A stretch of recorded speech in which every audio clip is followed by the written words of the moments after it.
कभी सोचा है कि जब कोई गेंद फेंकी जाती है तो वो एक खास रास्ते पर ही क्यों उड़ती है? या फिर एक भारी भरकम रॉकेट धरती की पकड़ को तोड़कर अंतरिक्ष में कैसे पहुंच जाता है? इन सब के पीछे ना कुछ अदृश्य नियम काम करते हैं। और ये नियम सिर्फ फिजिक्स की किताबों में नहीं है। ये तो वो कहानी है जो हमारा ब्रह्मांड हर पल, हर हरकत में हमें सुना रहा है।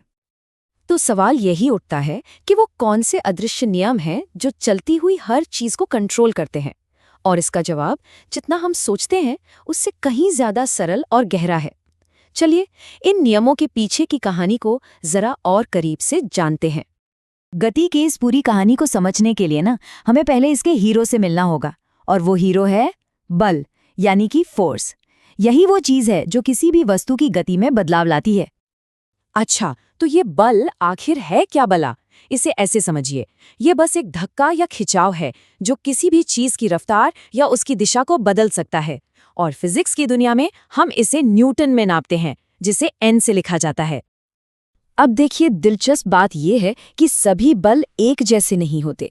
कुछ को काम करने के लिए छूना जरूरी है, जैसे किसी चीज को धकेलना या फिर जमीन का घर्षण। लेकिन कुछ बल तो जादू की तरह दूर से ही असर कर देते हैं, जैसे धरती का गुरुत्वाकर्षण जो हमें जमीन पर टिकाए रखता है, या फिर एक चुंबक का खिंचाव। यही तो हमारे आसपास की दुनिया को इतना मजेदार बनाती है। तो चलिए अब बढ़ते हैं पहले बेसिक रूल की तरफ। इसे हम जिद्दीपन का नियम भी कह सकते हैं। ये किसी भी चीज की उस आदत के बारे में है जिसके हिसाब से वो जो कर रही है वही करते रहना चाहती है। और ये रहा न्यूटन का पहला ऑफिशियल नियम। असल में ये इस आइडिया की नींव है कि चीजें थोड़ी आलसी होती हैं। वो अपनी जगह से तब तक नहीं हिलती जब तक कोई बाहरी धक्का या खिंचाव उन्हें मजबूर ना कर दे। और जानते हैं, इस जड़त्व को तो हम हर दिन महसूस करते हैं। कभी सोचा है पेड़ हिलाने पर पत्ते और फल क्यों गिरते हैं? क्योंकि पत्ते तो अपनी जगह पर आराम से रहना चाहते हैं, लेकिन टहनी हिल जाती है। बिल्कुल वैसे ही जब चलती कार अचानक रुकती है तो हमारा शरीर जड़त्व की वजह से आगे की तरफ ही जाता रहता है। अब आते हैं दूसरे नियम पर।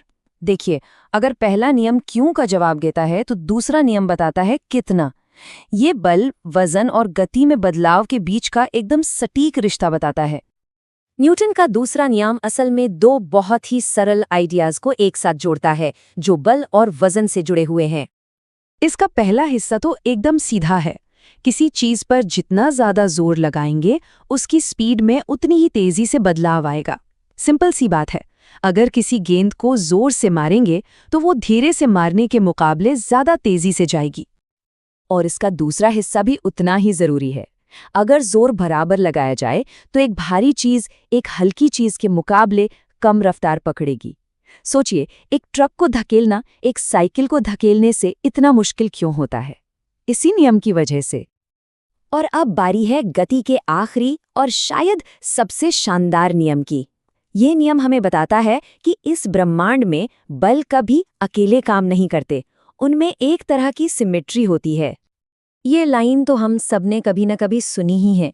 इसका सीधा सा मतलब है कि जब भी कोई एक चीज दूसरी चीज पर जोर लगाती है तो दूसरी चीज भी पहली वाली पर उतना ही जोर लेकिन उल्टी दिशा में लगाती है। मतलब बल हमेशा जोड़ी में आते हैं।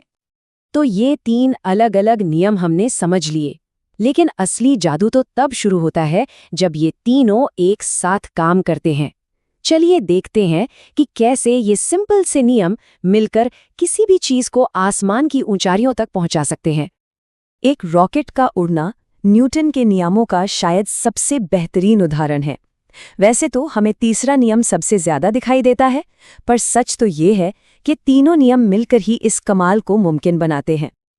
तो देखिए ये टीम वर्क कैसे होता है। पहला नियम, रॉकेट अपनी जगह पर जिद्दी बना रहता है जब तक कि इंजन का जबरदस्त फोर्स उसे मजबूर ना कर दे। दूसरा नियम, अब रॉकेट का वजन इतना ज्यादा होता है कि उसे उठाने के लिए इंजन को एक बहुत ही ज्यादा बल पैदा करना पड़ता है। और तीसरा नियम, इंजन ये बल पैदा कैसे करता है? वो गर्म गैसों को तेजी से नीचे धकेलता है। ये हुई क्रिया, और इसके जवाब में गैसें रॉकेट को ऊपर की ओर धकेलती हैं। ये हुई प्रतिक्रिया, और बस रॉकेट उड़ जाता है। तो आखिर में बस एक सवाल, अगर ये 3 सिंपल से नियम ग्रहों के घूमने से लेकर हमारे चलने तक हर गति को कंट्रोल करते हैं, तो जरा सोचिए ये हमारे आसपास की दुनिया के बारे में और कितने राज खोल सकते हैं। इस पर सोचिएगा जरूर।